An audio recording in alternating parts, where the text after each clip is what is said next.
737-800NG. The 737-800NG uses CFM56 Bravo engines. It was an aircraft designed in the 1990s and it's been a workhorse ever since. So, without any more talking, let's head into the flight deck.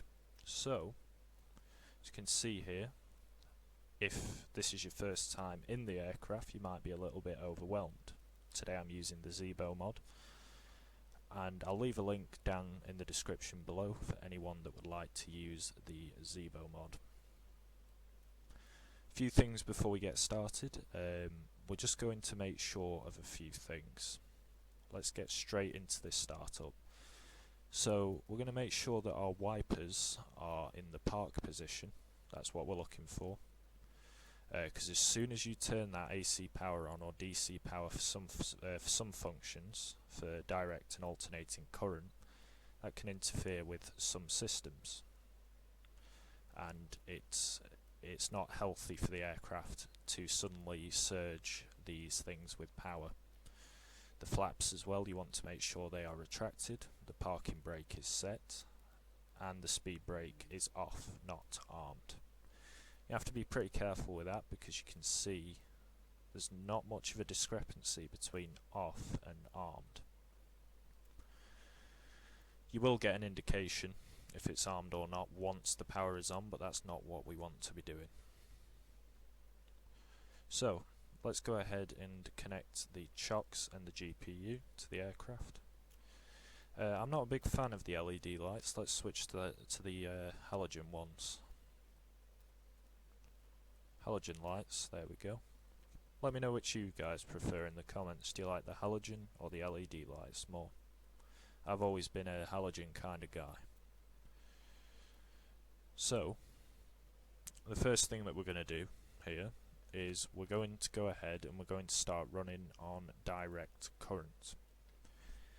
What should happen when we turn this switch on is we should see the voltage. That should be 24 volts. The alternating current voltage will mainly go to 115 once we've got the ground power or APU running and stabilized. Let's go ahead and turn this on. And once we do, you'll see power come to the aircraft, but direct current isn't enough to power the whole aircraft. We're going to need something more powerful. So let's go ahead and do it. DC power, and look at that. Some lights have now come on. We're using the single battery package today, so that means that there's only 30 minutes of power on this battery. If you're using the Boeing dual battery package, you've got 60 minutes of power. The cabin util switches here, these really only you can't have the in-flight entertainment passenger seat switch on without having the cabin utility on. These two go hand in hand. Lavatory smoke, this is an option that Boeing provide. There's actually a fire extinguisher underneath the toilet on the Boeing 737, so probably best to keep your cigarettes after landing. Okay, so as you can see, we've only got really half of our displays on here. We need something more powerful, and for that we're going to go with the alternating current with the ground power. So if you select that on there, the ground power connects to the upper fuselage of the aircraft just on the right hand side here. Brilliant. So now what we're going to do, now we're running on AC power, is we're going to arm the emergency exit lights. We're going to get the EMDPs on. These are the electric motor driven pumps for System A and System B. I'll be talking more about that in another video. On the outside here you've got your EDPs. These are the engine driven pumps. These are 6 times stronger than your electric motor driven pumps, and they power your brakes, your landing gear. If one of these were to fail during flight, you could lose your flight controls. But if it wasn't for this clever little system up here, the standby hydraulics, you can see that the low pressure light is extinguished because now we've pressurized the hydraulics. Yeah, this is basically your standby flight controls here. So yes, if there happens to be a failure of both hydraulics, you can move these to the up position, just like that. Alternate flaps, again, we'll cover this in a completely different video. You've got your battery bus, your battery, your transformers, and your test mode and your standby power there. So, what do we do now, you might ask? Well, the first thing we check is we've got landing gear down, 3 greens, then we check the aft overhead panel for the same thing, 3 greens as well. Now we're going to change our strobe light to steady, just so we let the ground crew know that we're running on AC power. Brilliant. So now we've done that, we can go ahead and do our fire test. We're going to assume this is the first flight of the day as well. When I move it, we should see full APU detection in op. I've made another video covering this. As you can see there, fire warning, bell cutout, that's not illuminated, only the master caution, because there isn't a fire present with that. That's a fault with the system. Overheat fire detection, this is where you will hear alarms. There you go. And then you should get master caution overheat detection there. The fire system runs on 2 loops, A and B, for the squibs as well. These are the squibs, these are your extinguishers here. So move it to the left, you should see 3 greens, right, 3 greens. That's the first and second loop. Cargo fire, same thing, 2 squibs for the forward and aft departments. And there's the loops there. Brilliant. Okay, so now what we're going to do is we're going to bring our eye line to the circuit breakers, make sure none of them have popped. There we go. Now check the extinguisher bottles validated. Make sure the manual gear extension door is closed. And check the crash axe as well. I don't think the Zeebo has a crash axe, unless it's hiding from me somewhere. No, I don't believe it does. Okay, fair enough. So now what we're going to do is we're going to move to the aft overhead, and we're going to get the IRS aligned. So Mach airspeed warning test, you should hear a little chime for these. Number 1, number 2, the flight recorder, test it. You should see the overhead light extinguish, just as an indication that the flight recorder is working. Overhead, there we go. Stall warning test, you've got to be running on AC power for 4 minutes in order for this to work. And there's the stick shaker, as it runs off a little motor over here. Okay, number 2, this is for your second column, control column here. Brilliant. Another thing as well is your oxygen masks. Push on those, say tested 100%, and that's how you know that it's working. Passenger oxygen, got to be careful with these. If you toggle these to on, that will drop the oxygen masks. They can only provide 12 minutes of oxygen, so it's best to keep those off. In the event of a rapid depressurization, these will drop automatically. If they don't, then the option is there to turn them on if the system fails. So electronic engine controls, these power your thrust reversers, and it sends data to the CDU. Brilliant. Okay, and to the LDU as well. So next thing, dome lights are at your own discrepancy. You don't need the service interphone on here. Move these to align. Wait for them to go from on DC to align. Both sides, and then select nav. Change this to heading/status, and then you'll see there 8 minutes until the IRS is aligned. This keypad here is so you can enter your coordinates manually. Those will be on the charts if you need them.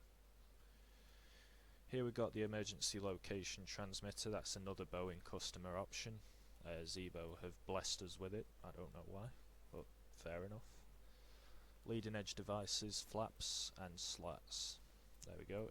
If this is illuminated, you know that the light to test the electronic detection of these is working. Okay. Now we've got that sorted. At this point, we're going to test the throttle. You should hear a beeping sound along with the takeoff config light illuminated. Close the thrust to turn the alarm off and extinguish the flag there. Sorry about my nav data being out of date. I'll make sure to get that sorted out for the next video. Next thing's your lights test. Just make sure all your lights are working. Have a good look round. And yes. AFDS, make sure that's functioning normally. And then we're going to set up the standby instruments now. So we're going to tune into the ATIS, which is 124.330. We've got that set there. And then for this point you would set your hectopascal. For Liverpool it's going to be 1027. There we go, 1027. Set it on the other side as well. This varies, make sure to listen to the ATIS, the automatic terminal information system. Brilliant. Okay, so now once you've got your QNH, key it in. Use the knob here to dial it in. In Europe it's a legal requirement to use hectopascal, so select HPA there. In America you use inches of mercury. Okay. So, if you see anything on the recall here, don't worry, this is normal in the pre-flight stages. And now we're going to enter that on our standby as well. 1027. Brilliant. Okay. At this point you get your fuel sorted out. Make sure you got all the fuel loaded correctly. There we go. We're using 5.1 tons. Not using any payload today. Just keeping it simple. There we go. And now we're going to start setting up the FMC. But before we do that, we're just going to go ahead and set the MFRA, the minimum flat retraction altitude. So set your altimeter to baro and go ahead and put your aerodrome elevation plus 1000. So for Liverpool it's 1081. 1081. There we go. So that's set up now. We can start setting up the FMC. 4 ways you can do this. You can look at the charts and see what your coordinates are, where you currently are for your IRS alignment in the FMC, your position initialization, or you can key it in here. We're at Echo Golf Golf Papa, we're at gate 10 here, or we can do GPS left there, or you can use the last position, but that's just a flight sim feature. Echo Golf Golf Papa. I do recommend GPS left for that, by the way. We're going over to Dublin today. And our call sign is Ryanair 322, there we go. And we're taking off runway 09er today. Now we're going to enter in our route. So if we go to departures and arrivals, we're using the Wallasey 2 Victor departure today. There we go. Go to the next page on the route page, and from here we're going to start entering our route. and our route today is Lima 10. So airways go on the left, fixes go on the right. To Penil. Then after that we're going to Lima 28. Then to Leldo. Then after that we're going to Mike 145, which is an airway, and then Bagso. After that we can enter our star, and Bagso to Romeo into 10 left. So we're going to do an ILS, an instrument landing system approach. Now we can have a look at our routes. If we go to plan, here we can step through the route, so you can have a look at it. You can zoom in and out as well at your own discretion. Let's see the route. Zoom in a bit here. And yeah, that's a pretty nice approach. You can create custom waypoints as well if you want to. Okay, brilliant. Now we've got that up and running. So next thing we're going to enter is our performance values now. Go to the performance page. Going to enter in our zero fuel weight, which is 42,000 kilos. 42. There we go. Fuel reserves is, have a look at the flight plan here, 2.4. Cost index for Ryanair is 6, and we're cruising at flight level 240 today. Cruise wind is 078 over 25 there. Outside air temperature is -40 for our top climb. Transition altitude, usually in the UK it's around 5,000, really depends. In the US you're looking at about 18,000. There we go. Then we're going to execute that once we've verified it. We're not going to be using any M1 limits today, we're not going to be using D rates and thrust reduction. We're just going to keep it simple, as this is for beginners. Takeoff, we're going to select flaps 5. Centre of gravity today is 19.4. And then we're just going to key these in. I do recommend that you should be using a takeoff performance calculator. But if you're new to flight simming, this is probably the way that you're going to do it to start off. Okay, brilliant. Just correct that quick. So yeah, set both sides. Brilliant. Ground proximity warning system test. Whenever you do this, expect to hear go around, wind shear. This is normal. Don't be surprised by it. Nothing's going wrong. Then after that we can go here now and we can set 24,000 depending on your flight level. You can follow along with this route if you want. I'm starting at Liverpool. Landing altitude as well, round that up to your airport elevation. Brilliant. Okay, so now we're going to check the crossfeed valve. Make sure it goes from illuminated to dim, then illuminated and back to off. Auto, normal, normal. Yaw damper on. Window heats on. If it's cold, you want to get these window heats fired up as soon as possible. Brilliant. Okay, so now we're in a very good place. We're getting ready to push back now, slowly but surely. Got our FMC ready. We can verify the route now. There we go. I'm just going to put this in quick. /5. This is just for situational awareness, it can come in handy. /2, there we go.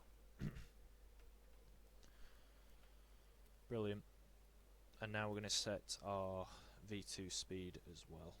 We go back to the takeoff page, V2 speed is 128, runway heading 087, and let's just say our initial climb's 4,100.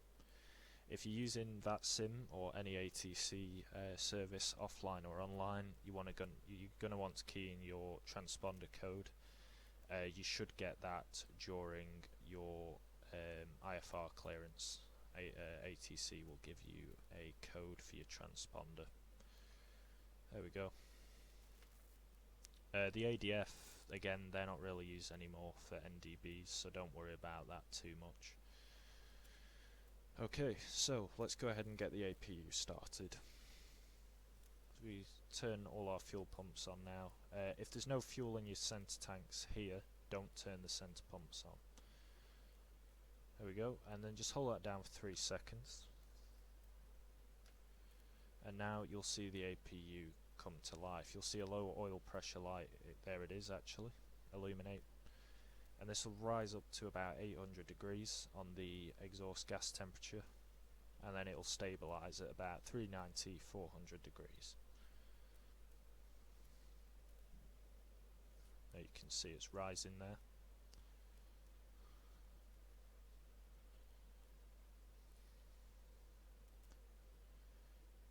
And this is another source of AC power for the aircraft.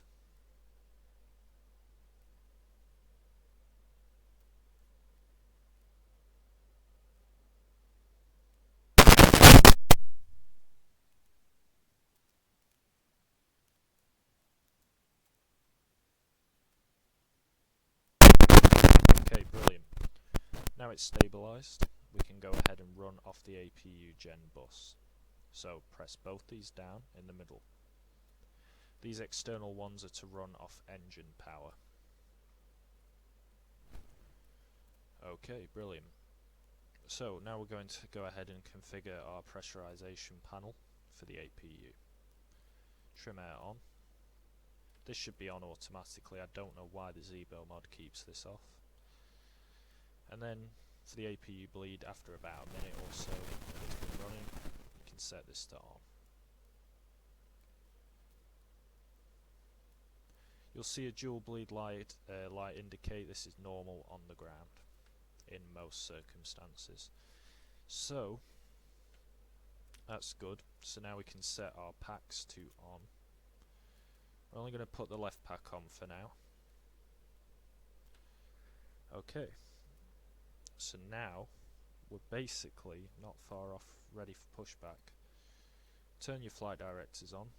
Set your auto brake to rejected takeoff. There we go. And now we can disconnect the chocks and the GPU. Just like that. Brilliant. Okay, so we go to the progress page here. Here you can see your estimated fuel by the time you get there. This is subject to change. You see your top of climb, 42 nautical miles, and the time that you'll roughly get there. Don't worry about all this for now though. The whole point is we want to get you in the air. That's sort of the point here. You can arm LNAV now if you want, lateral navigation. And now we're going to go ahead and get pushback with engine start. Pretty exciting, right? These switches here are just so you can change the displays around. So if a display fails, you can have it on here. Pretty useful, but you want the LDU off for most of the flight, because if there is an engine failure, it'll show up on the LDU. The screen will come on automatically. Okay, brilliant. So now let's get pushback. Just close the flight deck door. Did I not start the flight like? Pretty sure I did. Yeah, I did. Now why the door's not been closed. I don't know what the trigger is for it, but hey ho. Okay, engine start. Let's get these engines fired up. So we need our anti-collision light on.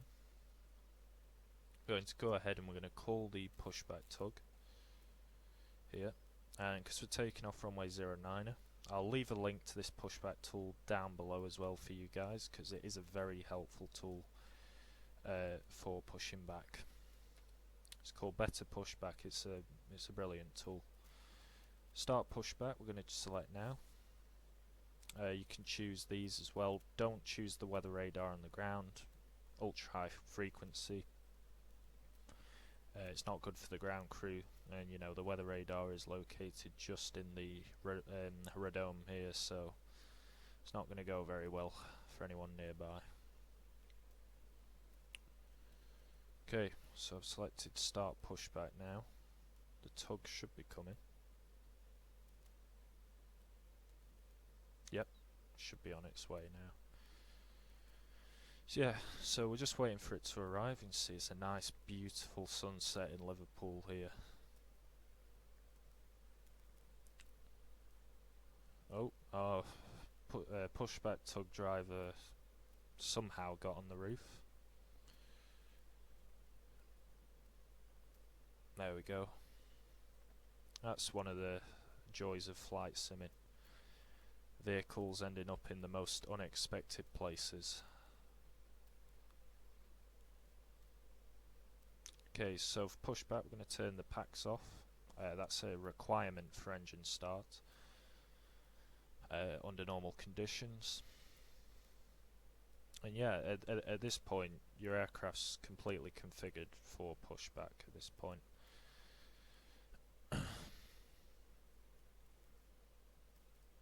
Put that on there. Right, now we're just waiting for the tug to connect.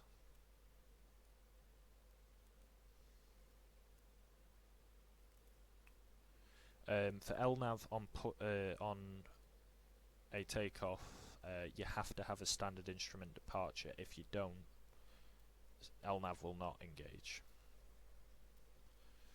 Okay, so the tug should be near enough connected now.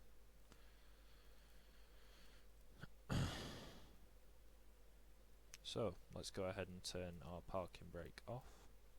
Oh, it's not connected just quite yet. I don't have any audio coming through on my end for the purpose of this video.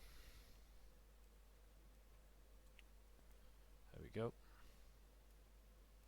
You can see a little bit of fuel has been took on the left side, because if you remember when I told you that the left aft pump is what fuels the APU. So what we're going to do now is we're going to select engine number 2 to ground. That'll get the engine number 2 fired up. It's getting a bit dark, so we'll put our logo and wing lights on. Not going to put the wheel well lights on because we don't want to blind the poor pushback tug driver. And when you get the engine here, you'll notice this spooling up. Once it gets to 25%, we're going to inject fuel into the engine. So imagine this is your ignition, and this injects fuel into the engine. And as you can see now, it's firing up and it's coming to life there. Once this reaches 56% N2, which is your high rotary pressure, that will automatically switch off.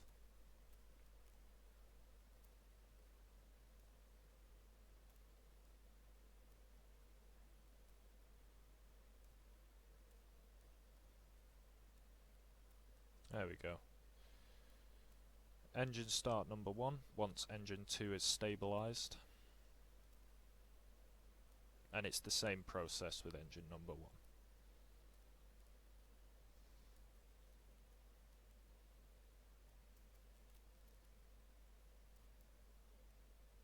There we go.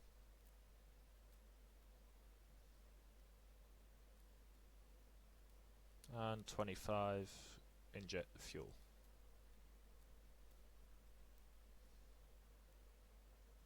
Go, you can see the M1 spooling up, your low rotary pressure there.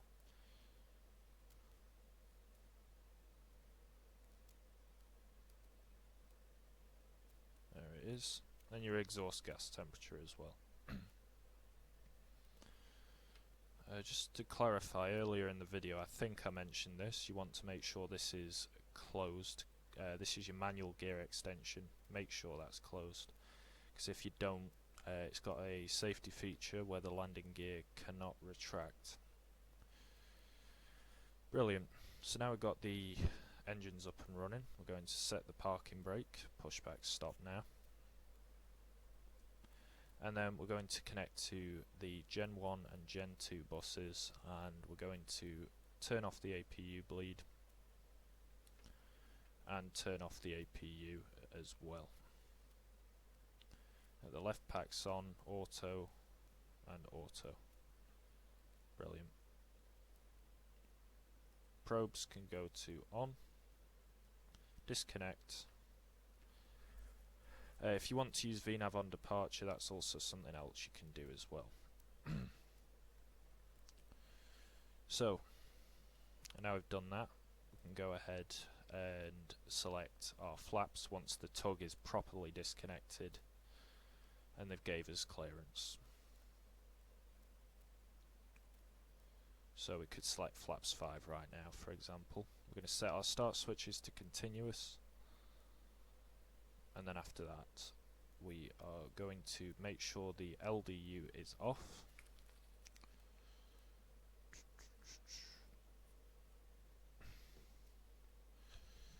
So the LDU needs to come off now.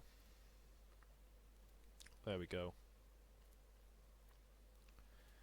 LDU is off, and like I said earlier, if there is an engine failure, you've got that ready. Flaps, we're going to select flaps 5. Monitor this display as it cycles through the flaps. Leading edge flaps transit, that's the light that you should see. Leading edge flaps extended all the way up to 5. Brilliant. Okay, so now we've done that, another thing that we're going to check now is the trim. Make sure your trim is set. Set now as 4.5, taking off quite light today. 4.5. And then after that, check your flight controls that they're free and correct. So moving full left, full right, you know how it goes. Full left and right. And then after that, check your rudder pedals as well. Just down here, you should see these move from left to right, and these up and down. Brilliant. Now that's out of the way, check your recall, contact ground for taxi clearance, and then you're on your way. Don't forget your lights either. Okay, well, my name is Tom Ashworth. It's been a pleasure showing you guys this today. If you'd like me to do any more tutorials like this, please leave a comment. I can do a taxi, I can do a series with this. Just get these lights on here as well. You don't want your dome lights on during takeoff either. So yeah, if you're interested in what I do, or you want to make a booking with me one-to-one, and I can show you myself one-to-one, no interference, I'll leave the link to my website down below. You can make a booking anytime you want.